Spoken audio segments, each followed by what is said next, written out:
Ladies and gentlemen, Jason is going to come on in just a second here. And if you want a radical dose of authenticity and transparency and vulnerability, this guy's going to bring it. And he is a powerhouse and a successful champion. I love it. I love every conversation we've had so far. I know this one is going to be legendary as well. So stay tuned. Before that, let's talk about you. Are you a world changer? Are you an influencer, a leader, an entrepreneur, someone who's committed to making a big impact? If so, let's have a conversation. I want to see how I can support you.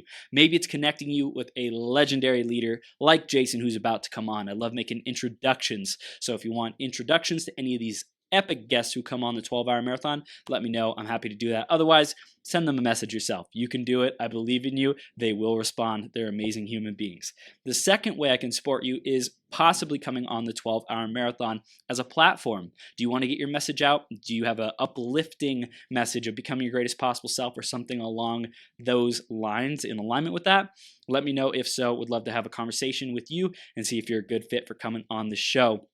And then lastly, are you excited to get your message out in a big way? And you want to be an authority, you want to be the expert, you want to be the go-to where people turn to get information, inspiration, transformation, and becoming their greatest possible self in your way, in your brand, your style? Well, hey, maybe the podcast route is a great fit for you. If it is, I would love to support you in that journey, or maybe there's another direction that I can point you in the right direction of. Whatever it might be, I'd love to help you discover your purpose, really master your presence, and get your message out on your platform. So if a podcast is a possibility for you, I'd love to answer any questions I can about what it's been like for me. And if we can support you, I love helping our clients to get their message out on their podcast as well. So I hope you have an amazing rest of your creation day, and stay tuned because Jason's about to come on right now and bring some heat. Before he comes on though, I do have to share the awesome testimonials that we get from people who tune in to the podcast. My goodness, Jay McVean says Chris is a force of nature. I met Chris and knew he was a very special person with very clean and vibrant energy and a heart that fills the room. He's a joy to know and even more of a joy to learn from. I'm super grateful that he does what he does. Jay McVean, thank you so much, man. I appreciate you. And if you want to give us a review, go to beergps.com/iTunes or search Becoming Your Greatest Possible Self on the iTunes store. Give us some feedback. What do you love? What do you want to see more of? What don't you love? We love that honest, real feedback as well. So give that to us and make sure you subscribe. We release episodes just about every day, so you'll always be getting even more GPS wisdom, inspiration, and transformation to step into your greatness.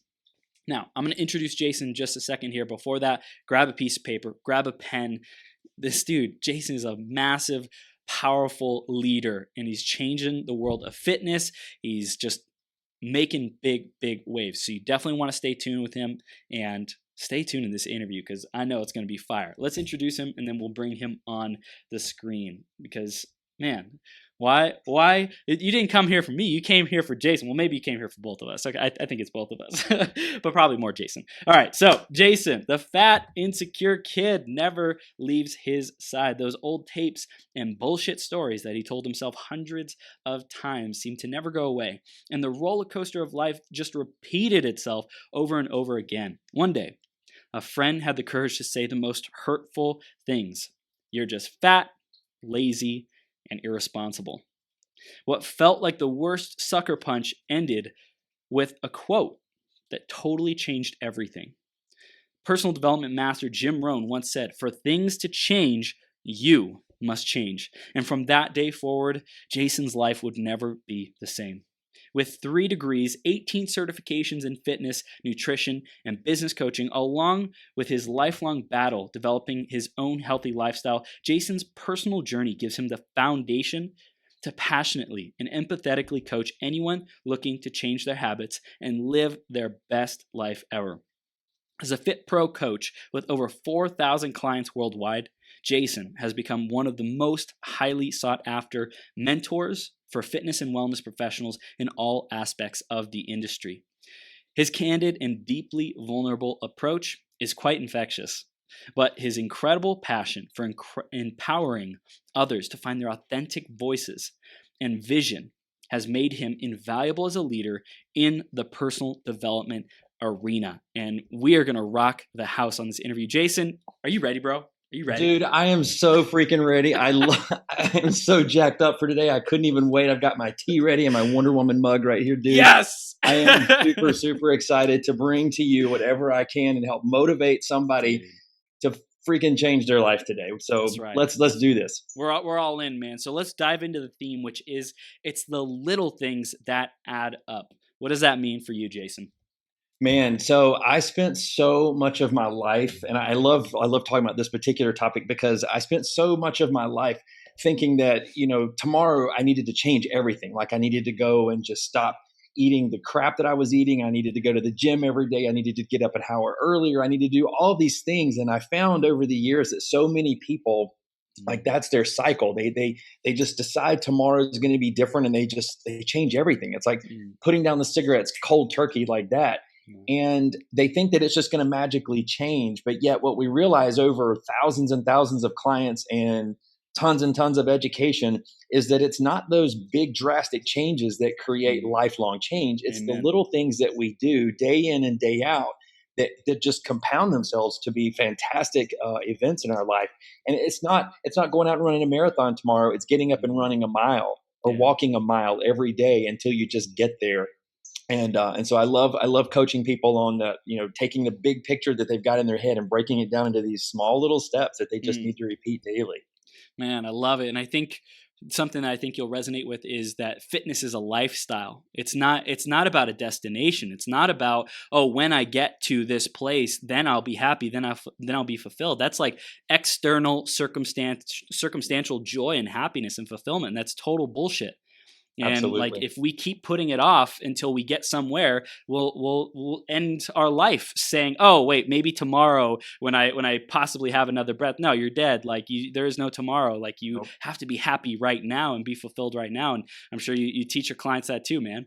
Absolutely. One of the things that my coaches told me one time, or one of my coaches told me, was I spent 38 years battling my weight. I'm 46 today, but I spent 38 years really battling this whole addiction with food and Mm, alcohol and all these things. And we all want it tomorrow. And I was even really frustrated when I finally decided that switch needed to happen.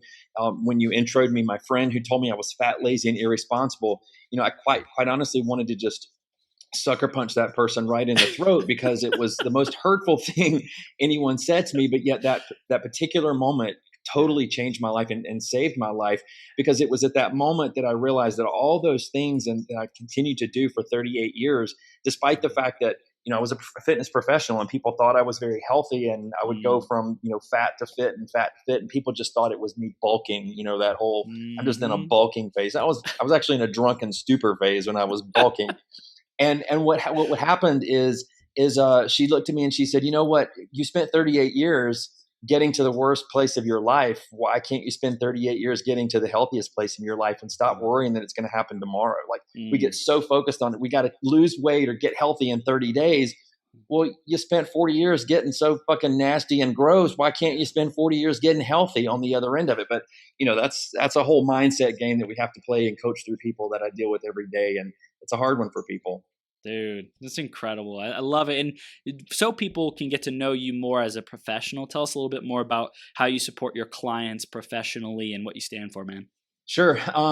So I have, as you said in my intro, I got shit tons of education and, Yeah. and experience. I don't lack for any amount of certifications, and what that only proved to me ever was that it doesn't matter how much education you have or what you've done professionally to get where you are.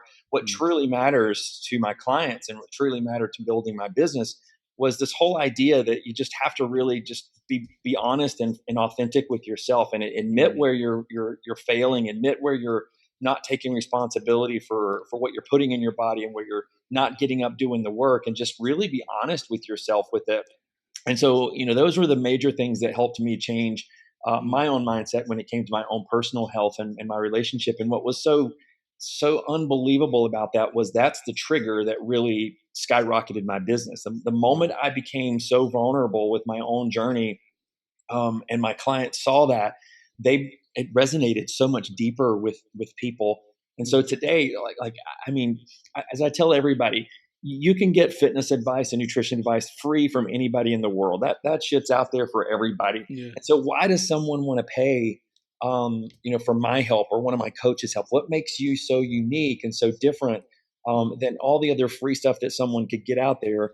And why do people pay me large amounts of money to coach? And it's not has nothing to do with those degrees and that knowledge. It has everything to do with the authenticity and the vulnerability that I play with my clients, and really hold them accountable to those things so that they feel like for once in their life they don't have to be ashamed of not Mm, eating healthy, or they don't have to be ashamed for having a bad day, when they realize that there is no such thing as a bad day. It was just, mm, you had a shitty work day and you came home and you decided pizza was your best option. Okay, so you had pizza, put it in your journal, and tomorrow get up and do a little different, yeah. make a little different decisions, and don't kill yourself over that. And Mm, and so that's the reason that my business and my life has been successful, at least in the last 10 years, because of that journey. yeah. Holding people accountable like that in a loving, caring, but yet, just as my friend said, there's a right place to tell people they're just being fat, lazy, and irresponsible. Yep. My clients and coaches, they appreciate that from me. Mm, yeah, and I think it's so essential to have those people around us who are willing to give it to us straight, because there's too many people walking on eggshells. There's too many people pleasers.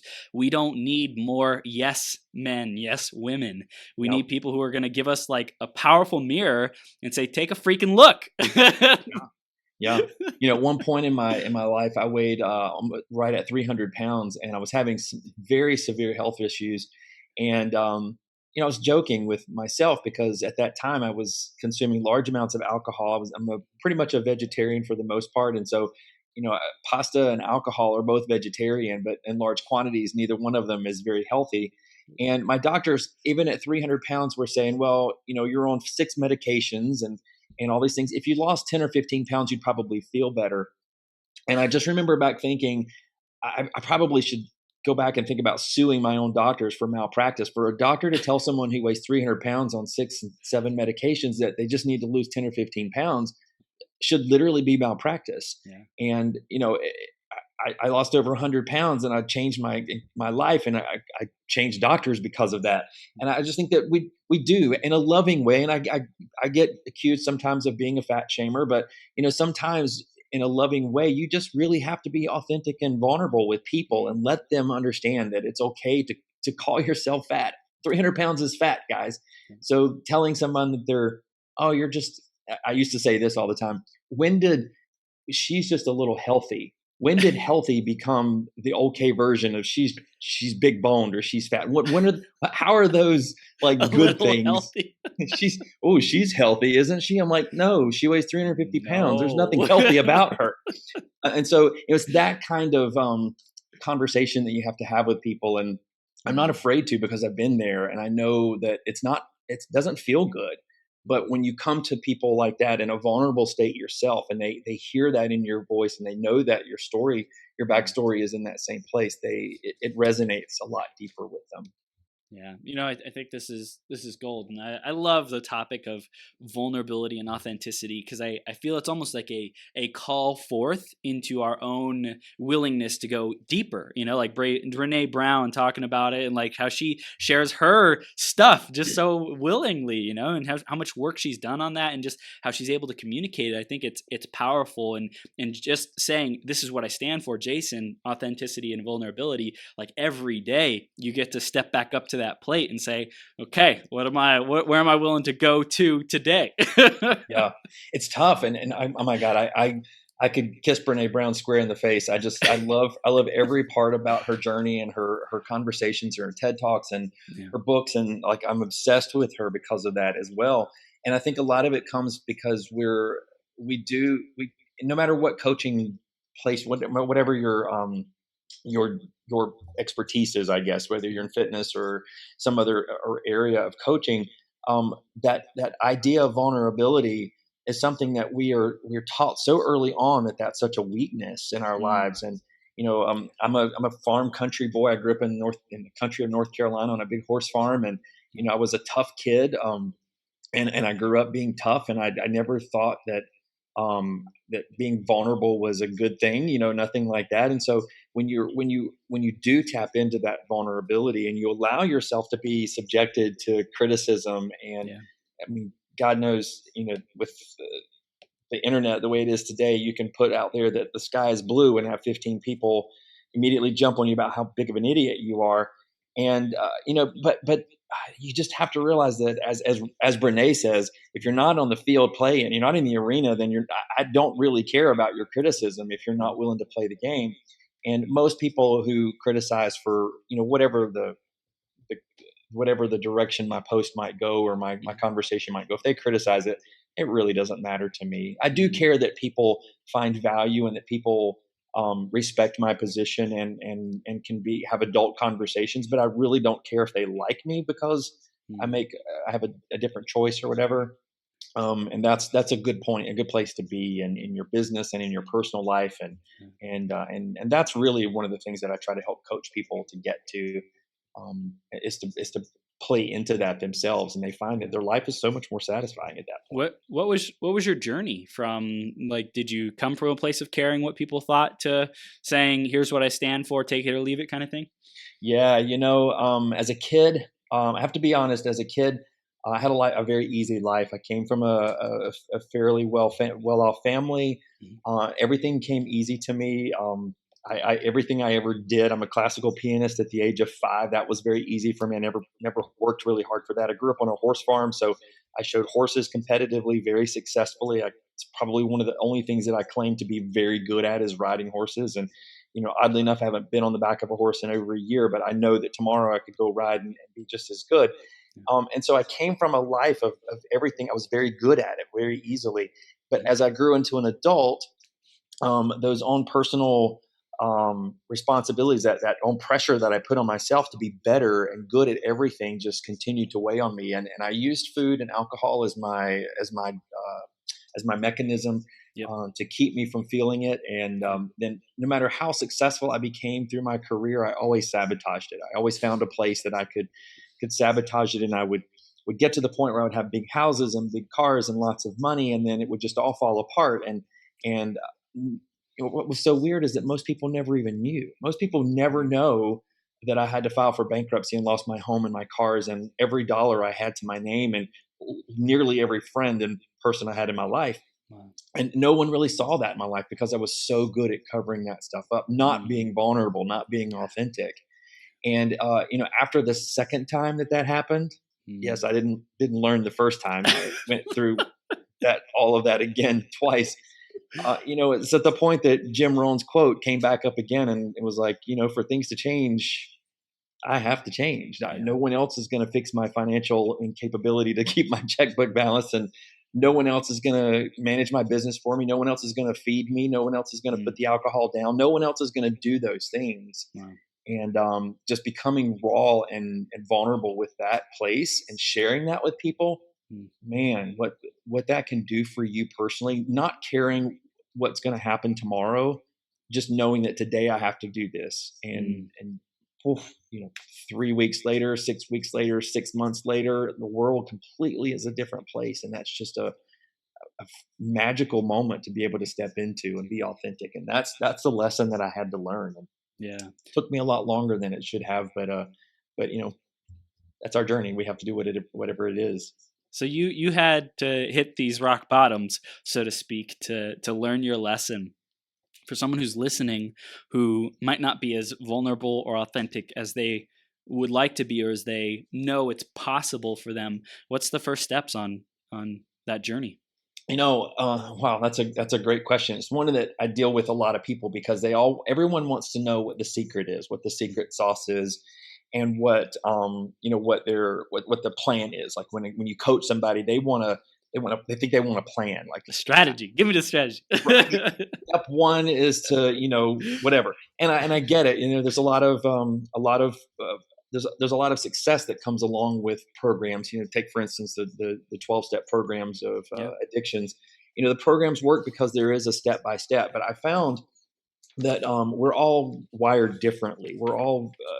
Our vulnerabilities are very different. The things that matter to us are very different. Yeah. And some of us are going to deal with things. I'm one of those people now, at least in my life, that if there's a toxic person in my life, I don't think twice about eliminating them, and I don't have a reservation telling them why. Mm. Some people's toxic person is their spouse.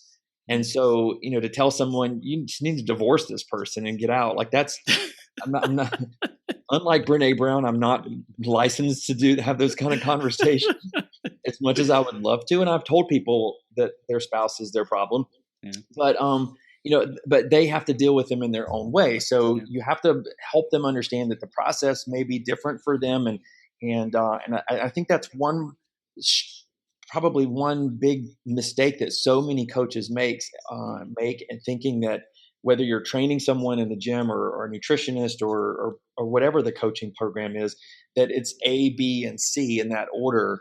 And Mm. people are like, oh, I just need to work out 4 days and I need to eat this number of calories. And I don't necessarily believe that, mostly Mm. because I've coached so many different people and I've had that own journey myself, that I know it's just bullshit. We all Mm. learn and do things differently. Yeah. So I'm much more inclined to coach someone or help someone really listening to where they are, and help Mm. them understand that from where they are today and where they want to go in the future, the difference between those two places is nothing more than skill and belief. Mm.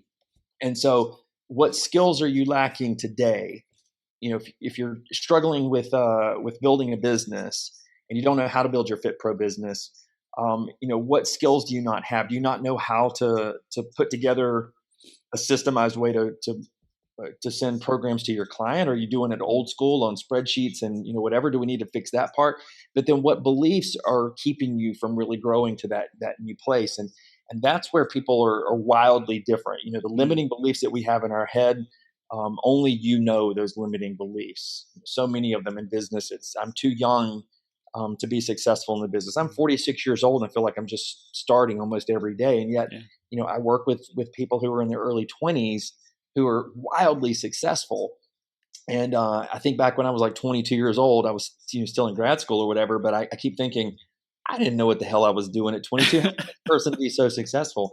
But that's a limiting belief that we Yeah. all have. And Yeah. as a personal trainer, it was, I'm too overweight. I'm not the fittest guy in the gym, so I'm not going to be a Mm. successful personal trainer. And that's Mm. not true as well.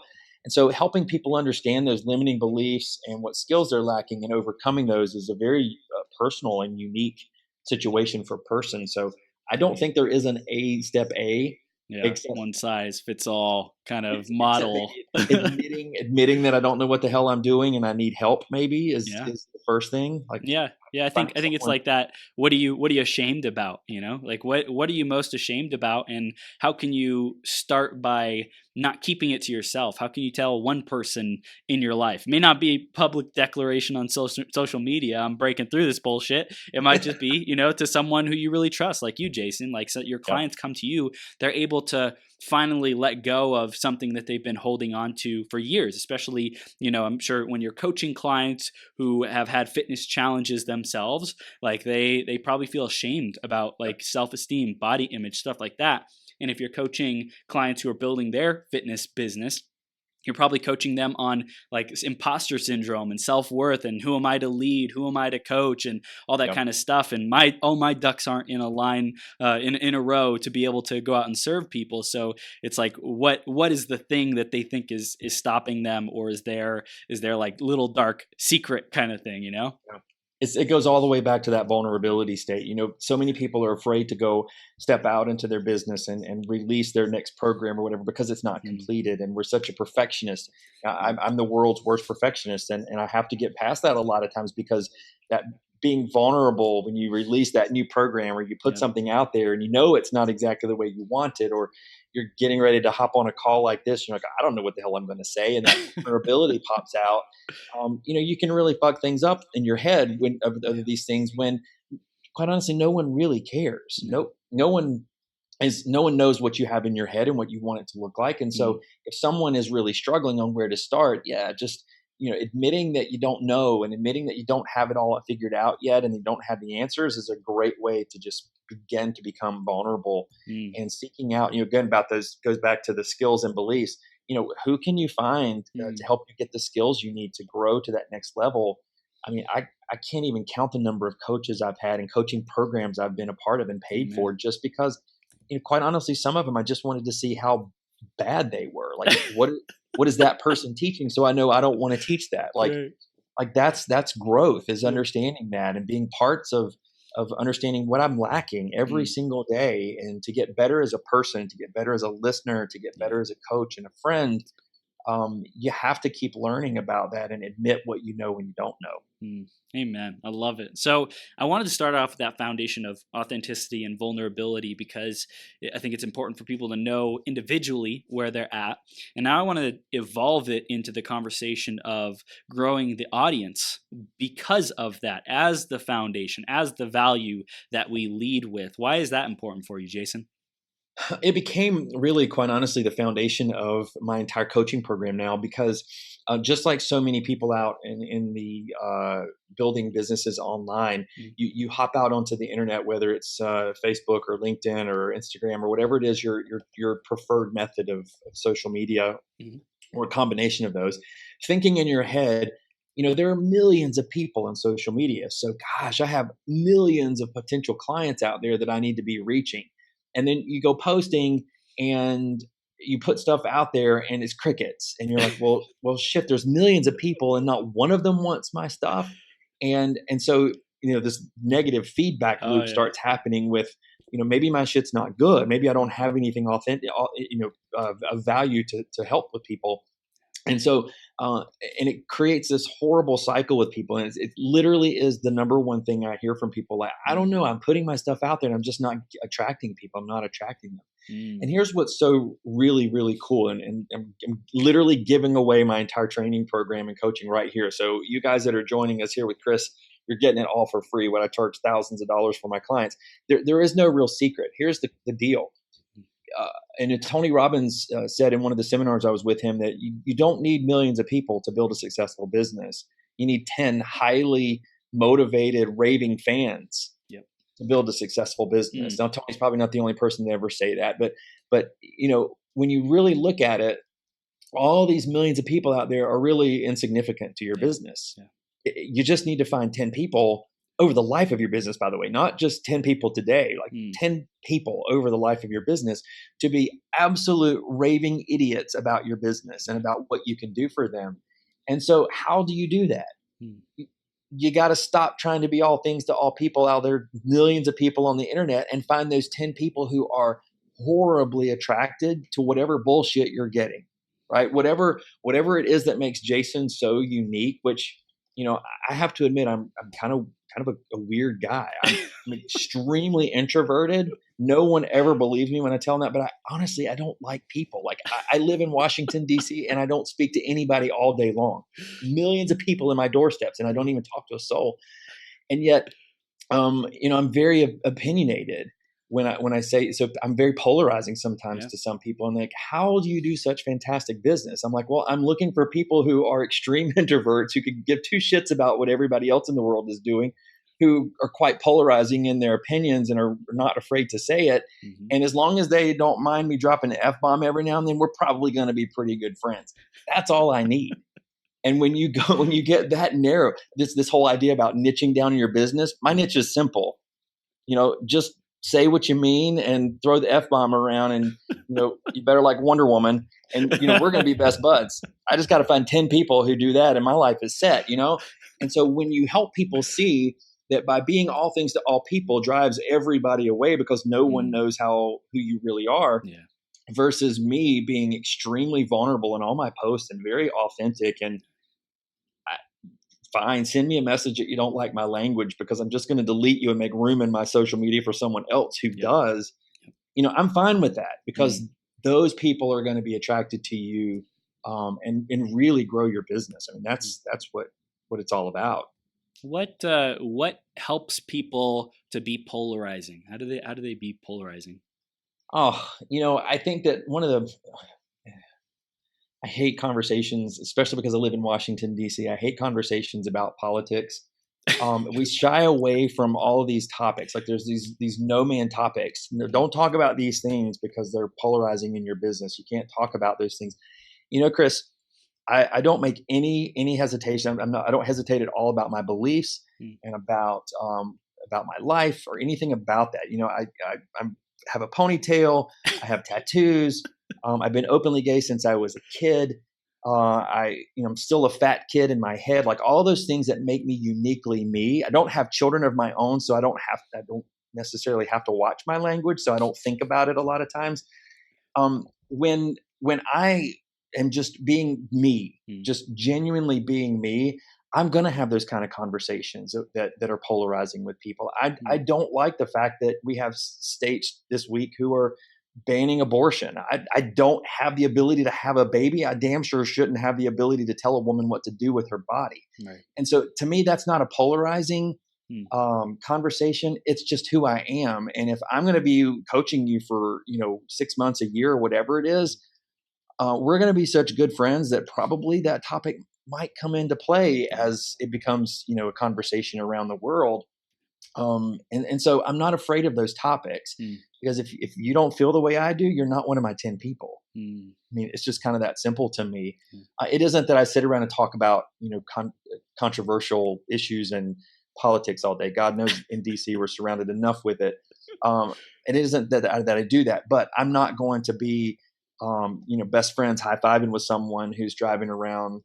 Hate to say this because I'm from redneck country, North Carolina. I'm not going to be friends, work with clients who have certain belief systems like that. That I just can't be part of. Right. So Right. that to me is something I think we all should be less offended by what people's beliefs are and talk more about the respect that we should have for each other to have our own viewpoints and to talk about them. And you don't Mm. have to like me. You don't have to be my friend. I don't need your business if that's the way you believe. There's plenty of people out there who believe the way I do, and I'm the more the merrier in that group for me. What's the balance between being polarizing about, like, on social media, putting out content that's polarizing, and like being political and just like being overly opinionated, like how do you know what is effective, what's your truth, like how do people know what should go on social media, and this is my polarizing stance, and what is better left into a conversation for the perfect client kind of thing to determine if it's a fit or not. I think your audience is going to tell you whether it was appropriate or not. When you Mm. post something on social media, I don't post anything. My audience knows that I will do and say just about anything. It's not that I don't have filters on my Facebook wall or my Instagram wall. I do filter my things out. I have a very close knit group of friends that only get things that are potentially lewd and not appropriate for everyone's, because that's people are that way. People have very close knit inside joke friends like that, and that stuff is on the internet as well. But I also am not one of those people who will restrict my posts to only being seen by those people all the time. I put Mm. most of. I'm not afraid to put posts about my dogs and um, going to the movie with my partner and things like that. I'm not afraid of those things. I think that really shows people that you're an authentic, real person and not just always about business. I Mm. mean, it is social media, so that I think that we need to be social. But if I were to just blast my wall, and this was a problem that back during the election year was a big problem for me and a lot of people, was you get sucked into those heated moment conversations where you post something that not only is it's just draining negativity from everybody, that I don't want to be surrounded with. It isn't that I don't have my beliefs about it. I just don't want to be surrounded with all the negativity around it. Right. So I will limit those posts on stuff like that. But if you post something out there that's, and to me, I have some hard rules about who I follow and who I have. If you post something on your wall that's negative and belittling and things like that, I'm probably going to send you a private message and just say, "Hey, I see your posts are becoming very negative, and I wanted to say that I'm concerned about your headspace and where you're at with all of that." Mm. Likewise, if someone posts something that's very offensive and racist and those kind of conversations, which I think social media should police even greater, Mm. I don't tolerate those things, and I will simply I don't just block people. I message them and tell them that I'm blocking them, and for this reason. Because I think people need to hear why I Yeah. just don't tolerate that kind of that inappropriate behavior. Mm. Whatever I post, whether it might be polarizing or political or religious or something like that, if I post it out there that's my own personal belief, it's not in a way that says that you're wrong because you don't believe this way. It's just it's educational for me to understand.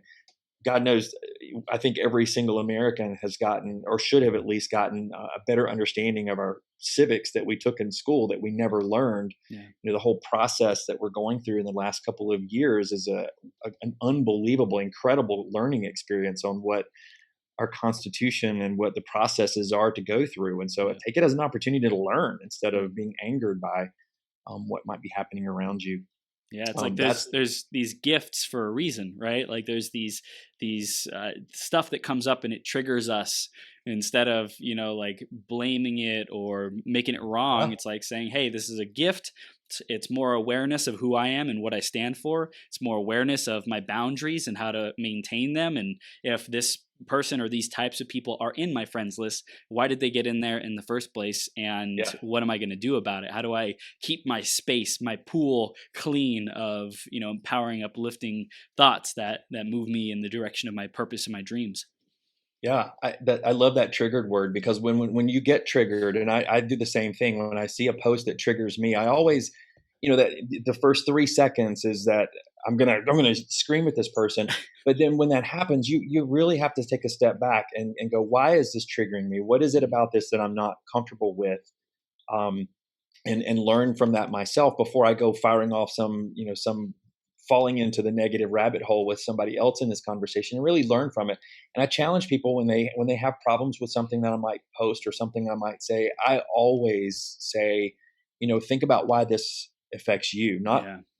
I don't really care what you think about me in the process. I Mm. want you to learn why you're not, why you're so concerned with the comment I made or something I put.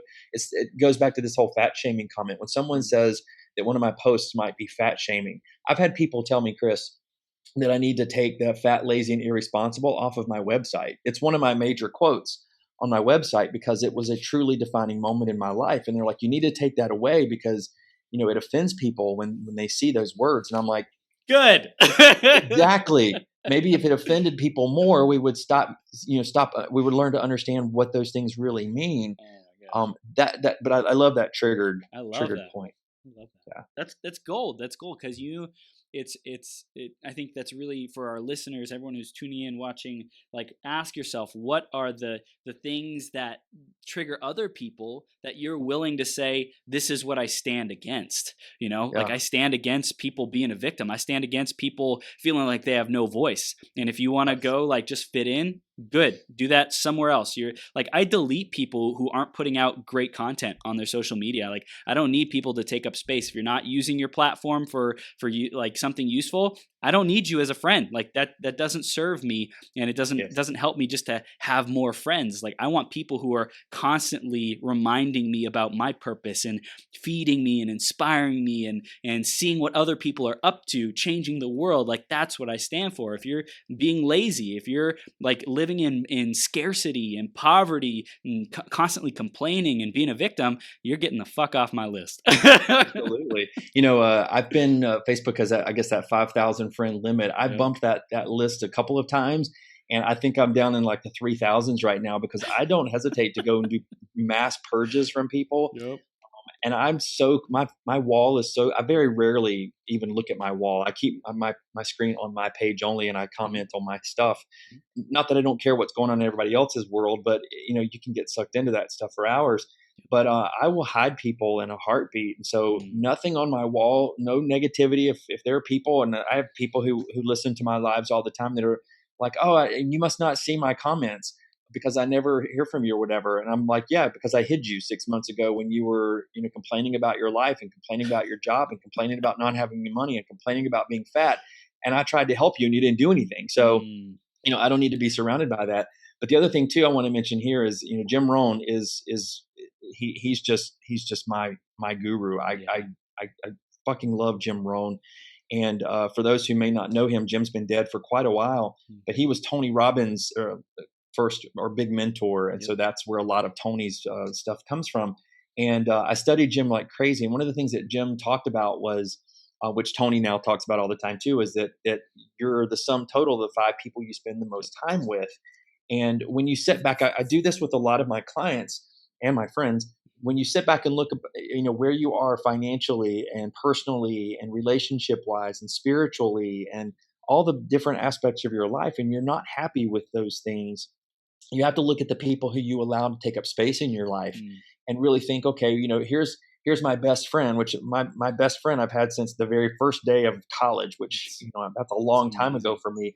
But he has a scarcity mindset and he's constantly complaining about things, and yet he's not willing to make changes and fix his life. Mm. And so although he's my best friend forever, I don't spend time with him. I don't give that energy, and he knows that. He's very aware of that.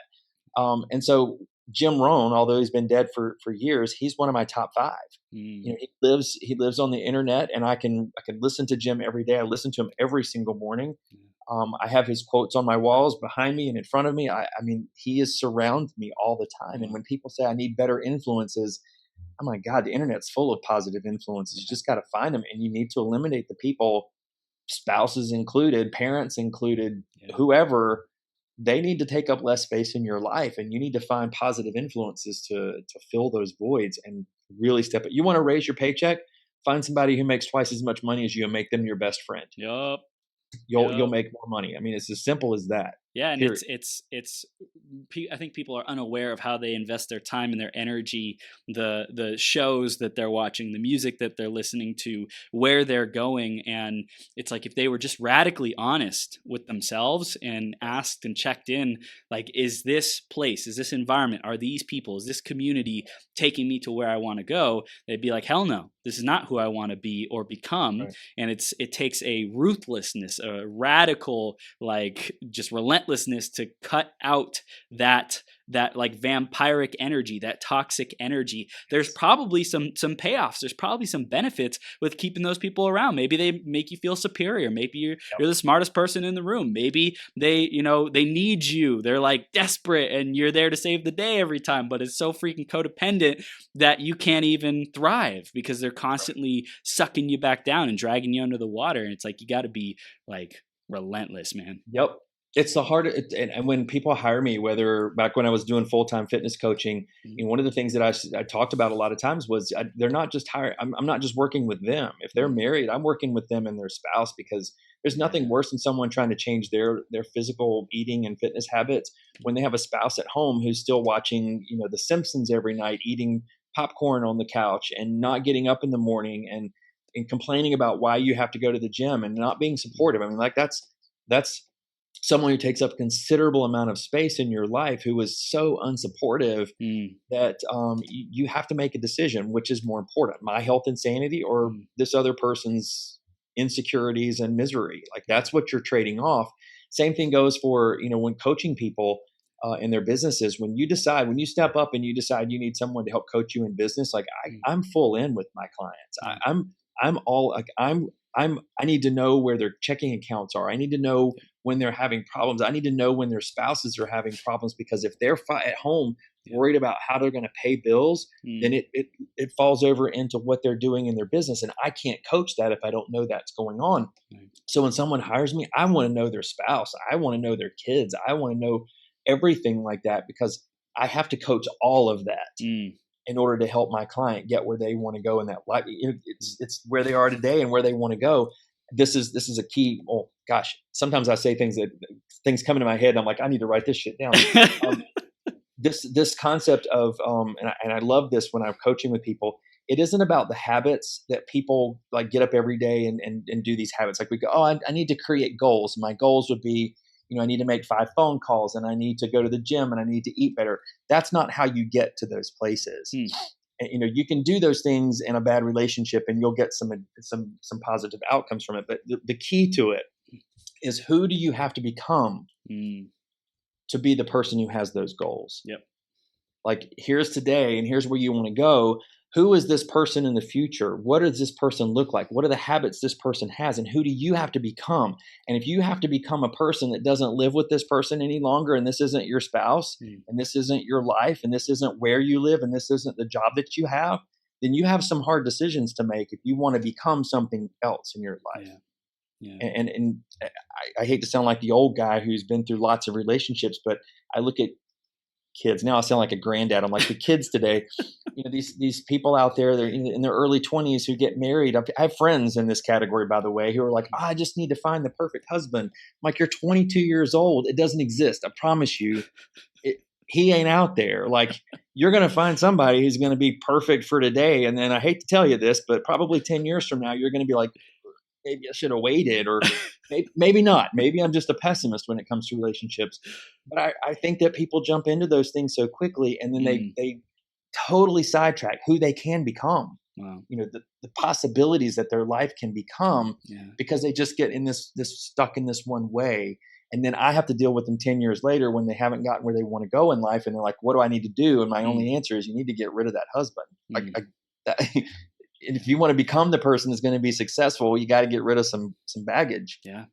Yeah. That's a hard one. And yeah, it is. It is. And I think, for me, something I've been doing recently, because I've been having a little bit of a strain in my business, right, with my business partner. And I've been focusing a lot on the things that aren't working previously before this. And I'm like, man, this sucks, that sucks. I hate this. It's like that. And it's like, that doesn't work. Nope.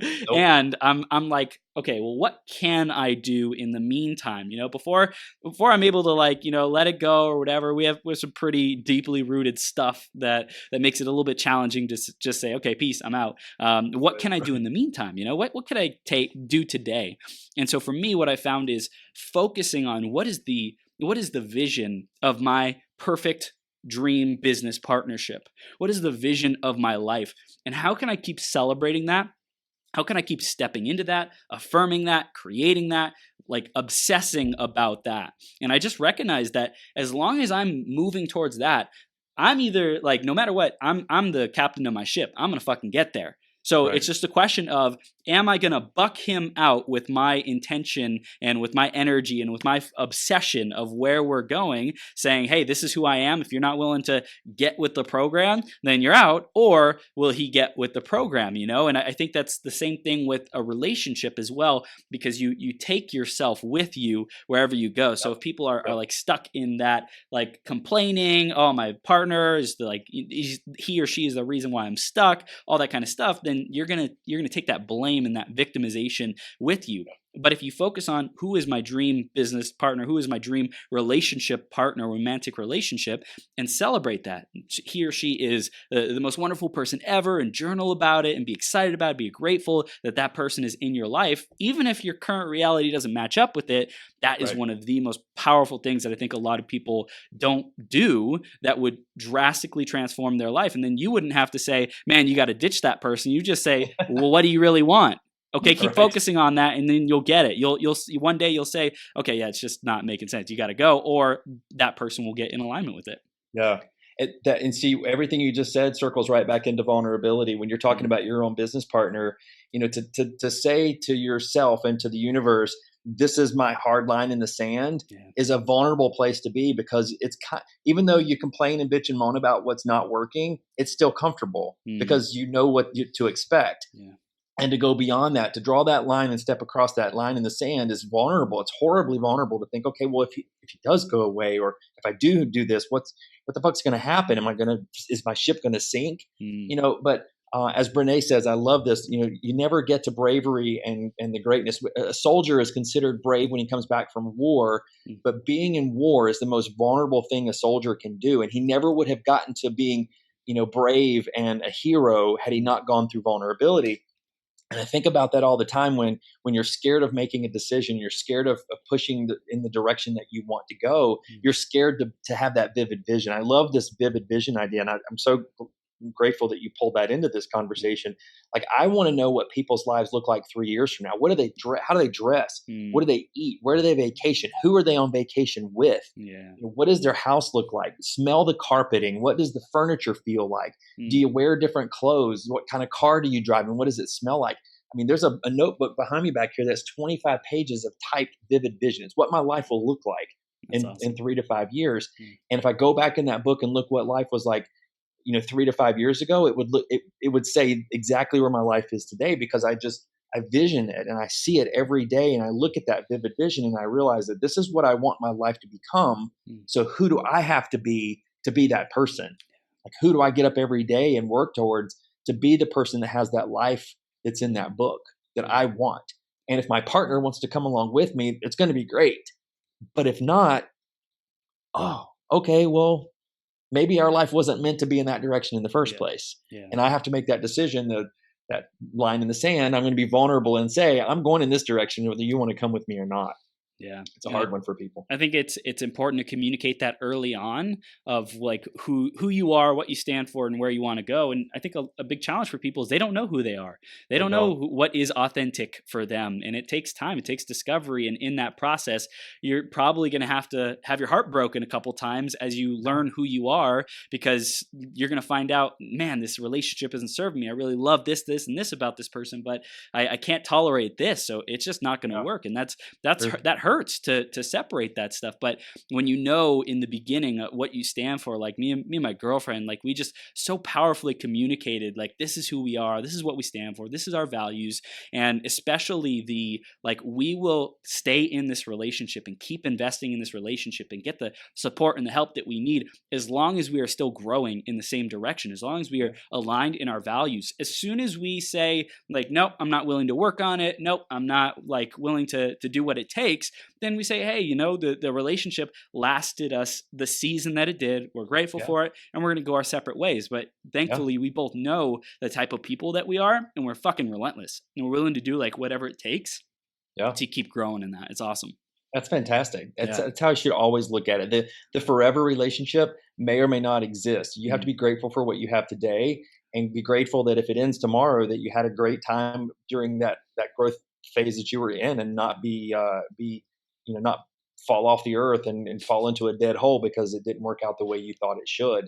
Right. That's a scarcity mindset when you get in that place. And if tomorrow, I think about this, it's kind of morbid, but tomorrow anything in the world can happen. Yeah. We live in a major city with traffic and all kinds of stuff. My partner cannot come home tomorrow. And so if my life ends because of that, then I'm in that relationship for the wrong reason. Yeah. And it's the same way in business. If people are in business together, or they're building their business, if something changed tomorrow and everything fell apart, they're not headed in the right direction at all. It has to be, you have to be vulnerable in all of that, and recognize that. Yeah. Man, I love this conversation. Bomb.com. Right, right. I wanted to share one other thing. I've been reading this book called Earth is Hiring by Peter Kelly. I don't know if Yeah. you heard of it, but definitely check it out. I think it'll give you some insight as well into like millennials. For me, I was like, hey, I want to understand more about the millennial mindset, and I think that's super important because that's the dominant market that is emerging, and it's going to have the largest like purchasing power in the coming decade or two. But what she was saying, her name's Peter Kelly, and she was talking about how when you are like figuring out who you are and tapping into your flow, you're understanding that you have to stand for something. You have to stand for the alignment. You have to stand for who you are, and you can't settle. You can't just try to fit in. You got to go where you're meant to go, and trust that, and not be attached to how it unfolds. What works today and what lights you up today may not light you up tomorrow, and it's okay. She wrote in the book, she's like, listen, I'm writing this, and I was afraid to write because what makes me excited and alive today may not be what lights me up tomorrow. But I don't want to hold back in fear that it's going to be held against me in the future. So I'm giving myself permission to change, to evolve, to grow. And I think that a lot of people don't give themselves that permission either. Yeah, that's good stuff. We're so afraid of commit. Like we think that this is the direction we have to go in. We do it to politicians all the time too. We pull things out that they said 10 years ago as what they stand for. And people can change their mind. I grew up in a horribly closed-minded Southern North Carolinian backwoods community. And I would hope people don't equate me with things that I said and did in my younger years, because I'm definitely a different person I was that lived back then, and could definitely be a different person today because of that. But we all have to be open, and there again, back to vulnerable, that we can change our mind, we can learn something new, and grow in it. And I love that conversation. I love the idea that millennials get such a bad rap these days. Every one of us did when we were in our teens and 20s. But those are a huge part of our community that's growing up and making decisions, and we have to embrace that and understand that. Yeah. I love it. I love it, Jason. So let's wrap it up. Final Yeah. piece of wisdom you want to give to our audience on vulnerability and authenticity. This is gold, man. Man, final people. We've talked about so much of I this know. stuff. I feel like I just looked at the clock and I'm like, my God, the time is already over. We've just blown by. We've been so engrossed. I think honestly, because kind of tying this back into coaching and business, I think for me, the real big take home message that I try to work with every single one of my clients is something we've already touched on, and that's this idea that being vulnerable and being authentic is the only step. It is the 100% tool that you have to get from where you are today to where you want to be in the future. This gap in the middle, the skills and beliefs. This is all about vulnerabilities. The beliefs are the things that we limit our mind. We limit ourselves off of how we were taught as a kid. The tapes that we play over and over and over in our head that just continually drag us down, the relationships that we have in our life that we're afraid to get rid of or afraid to leave, like all those beliefs, you have to be open and vulnerable about those things to grow through them. And then the skills, we have to admit, I see so many fit pros out there and other coaches out there that say, I've got the 6 steps to making $1 million in your first 4 days. And, you go back and you look at this person and you're like, you drive a hoopty and you live in a $100,000 townhome in the middle of nowhere and you're telling people you can make them $1 million. It just simply isn't true. That stuff just isn't authentic. And so in order to get there, you have to be able to say, you know what, I don't have $1 million in my pocket, but I have the desire to learn how to build a business like that and go after the people who want to go with you to do it. And be honest about where you are in your own journey, whether it be your fitness and nutrition journey. Be honest about where you are in your business journey. Even if you're starting out, be a starter. I don't know a damn thing about personal training, but by gosh, I've got a degree and I've got my certification and I won't put my hands on people and learn how to do this. Don't have to be an expert or a CEO at somebody's damn company to be authentic and have clients and make a good living. And then, when you make all the mistakes that I did and you go through all the pains that I did and you lose everything twice like I did, maybe you'll learn it and you'll have what you want out of business and out of life. It's fun being on this side of business when life is really good and I can wake up and be excited about it and not so worried. But just being authentic and vulnerable in everything that you do, everything you say, and just give all of that away to people. That's your gift to people, and your tribe will find you. They will come. People you don't even know are watching you will come to you and say, "I don't know what you got to offer, but I want it." Yeah, I love it. I love it, man. I also love how you said, like, when you're just owning who you are, the right people will come. It's like magic. It's like you snap your fingers. Stop trying to be everyone to all people. It doesn't work. You can't fulfill those expectations. So I really love it, Jason. This is a freaking powerful conversation. I know anyone who's listening will be inspired, will be activated to be more authentic, more vulnerable, and I really love what you're sharing. And they want to stay connected. How do they take those next steps with you and continue on the journey, man? Perfect. Well, first off, thank you for allowing me to take up time here. I'm so grateful for our connection and for the community that you've built, and I'm so humbled by the people that I'm in communion with here. This has been amazing. For me, I have a couple of things that go on. I still do have some fitness and nutrition coaching that I do, but I also have a substantial group of coaches who work in my organization that I can really pinpoint and help people find the right place for them. But you can always find me at my website. It's jasonlong.fit. There's also, we've got this fantastic new training program that we're just in the middle of releasing. It's called the Fit Pro Locker Room, and that's really going to be geared towards fitness professionals looking to level up their business, whether they're just starting as a personal trainer all the way up to building a massive Fit Pro business. I work with gyms and studio owners and help them really kind of fine tune their businesses. So all of the full range of the fitness and wellness industry.